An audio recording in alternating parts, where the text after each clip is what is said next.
May mga magandang resulta ang ginawang pakipanayam ng programang ito noong nakarang linggo kay Minister Grace Cruz Fabilla at Consul Marge Malang hinggil sa mga paghahanda ng Philippine Embassy dito sa Roma sa nagsimula ng overseas absentee voting noong 13 Abril hanggang 13 Mayo. Ang ilan sa ating mga kababayan ay nais na sanang bumoto pero hanggang sa araw na ito na Lunes, 15 Abril, ay hindi pa nila natatanggap ang mga envelopes na may lamang mga balota. At hindi pa rin nakatanggap ang ibang mga botante dito sa Roma na dapat sana ay nasa kamay na nila bago nagsimula ang botohan noong 13 Abril. Ang concern ng isang Pilipinong botante na taga-Roma. Balota. Wala, dala ko na yung aking passport at saka voters ID. Nakarehistro ka naman, nakarehistro ka naman. Oo, nakarehistro naman ako diyan eh. Tuwing may halalan, bumuboto naman ako eh. So ibig sabihin nila, hindi makaboto kung talagang wala kang dalang envelope o balota na pinadala nila via posta. Ano yung advice sa'yo? Makabalik ka pa, makaboto ka pa? Sabi niya, antay-antayan mo. Dadating na yon. Sabi ko, basta May 5, ako'y aalis. Di, atrasan. Gumawa ng kaukulang aksyon ang programang ito para masagot ang nasabing issue at concern sa pagsimula ng overseas absentee voting. Pakinggan natin ang paliwanag kanina lamang ni Minister Grace Cruz Fabilla ng Philippine Embassy, pati na ang kanyang panawagan sa ginawang telephone interview ng Balitang Roma Online. Ma'am, ano kaya yung mabuting advice natin sa kanila? Ito po bang Pilipinong kaibigan nyo ay rehistrado sa atin o na-delist siya dahil hindi siya bumoto ng 2007 at 2010? He is a registered voter here in Rome. In fact, dala-dala niya ang kanyang pasaporte at ang kanyang voter's ID because he voted for 2 times na ata. Okay. So, sige po. Ang sa atin po kasi, dadating yung kanyang balota sa bahay niya. Minail po kasi ng COMELEC yung mga envelopes at aabot po yan sa kanyang address kung saan yung registered siya. Hindi po nasa embassy ang balota niya kasi po may kakaroon tayo ng kaunting balota para po doon sa mga taong natanggal na yung address doon sa ating listahan ng voters, certified list of voters. Pero kung kayo po ay newly registered o kaya po lagi kayong bumoboto at kayo ay registered since 2004 for example at bumoboto kayo every election, dadating po yung balota niyo sa address niyo. Okay po, ay yung problema ganito. Wala bang delays ang delivery kasi baka hindi na makaabot? May delay po. Tinatanong namin ngayon ng COMELEC bakit yung ibang nababalitaan namin kagaya sa Milan may nakatanggap na.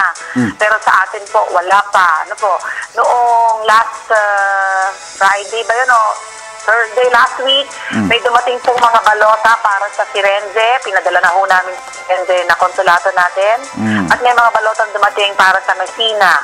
So, pinadala na rin po namin yan dun sa Pero yung sa Roma, wala pa. Kahit kami sa embassy, wala kaming balota. So, hinihintay po natin yan galing COMELEC.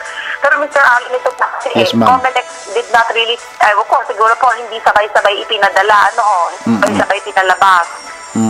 Kaya hindi naman magturuan tayo ngayon, pero the best is really to just wait for the ballot. I understand po yung concern ng mga taong gusto nang bumoto at technically dapat nung Sabado may balota na sila, di ba? Para pwede na nila ihulog sa... Yes. Kasi ang schedule naman kasi ang votation na naibigay natin, di ba, from April 13 to May 13, dapat bago mag-April 13, tanggap na nila yung mga balota nila. Oo, tsaka pag-aralan nila yung boto nila. Yun kasi that's the reality po ngayon and we're trying to really just kukulit kami sa OADS natin sa DFA na sana i-follow up nila yung saan na yung mail, has it been sent out?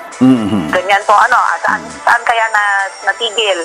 Or bakit kaya mabagal? Yes. Yun po yung namin. Pero we're also trying to get assistance ng Poste Italiane na pagka nga po merong COMELEC mail o kaya mail for the embassy or the consulate in Milan, i-prioritize po nila. Yes, alam din nila yun. Mahirap lang po talaga hulihin yung ating envelopes kasi puti.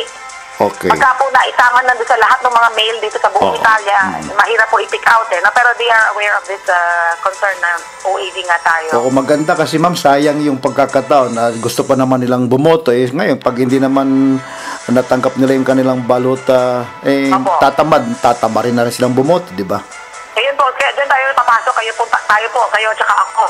Sige. Ay, hikayatin sila kahit po, kahit po paano ay abangan yung balota at saka po, as soon as they can get it, lagyan mo lang zero, you have to put a stamp you have to buy a stamp and then mail it to the embassy, or kung malapit lang sila sa embassy at makakadaan naman, daanan nila, ihulog nila personal. Maganda, kahit na simple lang yung makakatulong din po kami sa... Opo. Ngayon po, isa pa pong tanong, ma'am, halimbawa ang isang botante hindi nakapagsabi mo hindi nakapagboto for 2 times at hindi naman nakaparehistro, no? Oo. Ano, pwede ba siyang bumoto ngayon? Ang gawin lang po niya, pupunta sa embassy. Tapos sabihin niya, botante po ako, pero hindi ako bumoto noong 2007 at saka 2010. So, malamang po tinanggal na yung pangalan ko dyan sa listahan ng Roma, no? Gusto ko puli bumoto, ito po ang aking ID, whether it's a passport or tanggapin na po namin yung mga permeso di soggiorno. Basta po may pirma at saka merong picture. At saka yung mga karta de identita, ganyan po, pwede na yun. Basta may picture at saka firma.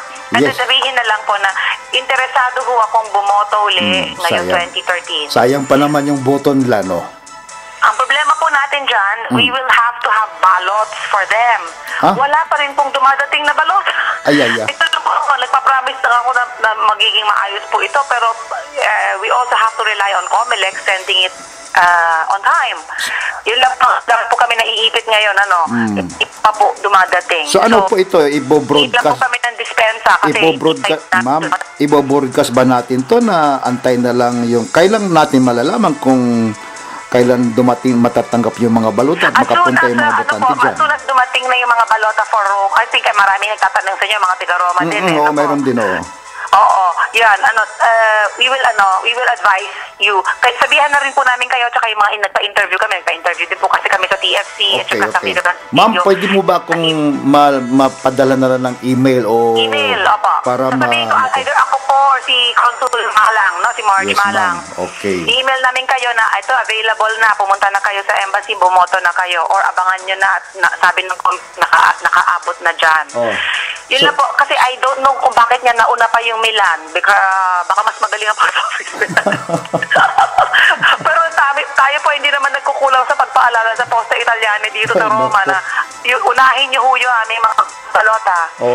Tayo pa naman ang sentro, tayo pang nahuli, no? Tapos, yun nga po, yung iba kasi dumadating na, I'm informing you now, yung sa Firenze, nakaabot na yung iba doon, mga ilang daang, din yung balota, at saka yung sa Messina, dumating na rin po. Pero yung sa iba po, hindi pa kasi dumadating. Kaya, as soon as we get yung excited pa naman yung mga taga-Roma. Yes. namomonitor ko kasi marami akong na-meet na noong linggo. Opo. So, mula noong April 13 hanggang ngayong araw na to, 15 of April, wala pang... 15 na po, wala pa rin. Wala pang kahit isang boto na natanggap natin dyan. Wala pa po. Kung gusto niyo rin po, yan po, maganda rin yung tumawag kayo minsan dito sa atin or doon mismo sa embassy natin kasi sila, they would also know, dahil habang nag-uusap tayo ngayon, for all I know, meron nang dumating na mga balota doon. Nandito nga kasi ako sa extension office eh. Okay. Kayo na lang po ang aking contact kasi first time either ako po or si Consul Malang kasi andun naman siya sa embassy. Yes, ma'am. I'll do that. You know Marge naman eh. Yes, I'll do that, ma'am. Okay po, thank you very much po. Naku, salamat. Sige po. Yes, ma'am. Thank you. Bye-bye. Si Minister Grace Cruz Favilla ng Philippine Embassy. At para sa mga Pilipinong botante na nakabase sa Roma, narinig natin ang paliwanag at ginawang aksyon ng Embahada ng Pilipinas tungkol sa pagkatraso ng mga balota na dapat natanggap na ninyo bago nagsimula ang overseas absentee voting dito sa Italia noong Sabado 13 Abril. Alan Alfa Alcedo, Balitang Roma Online.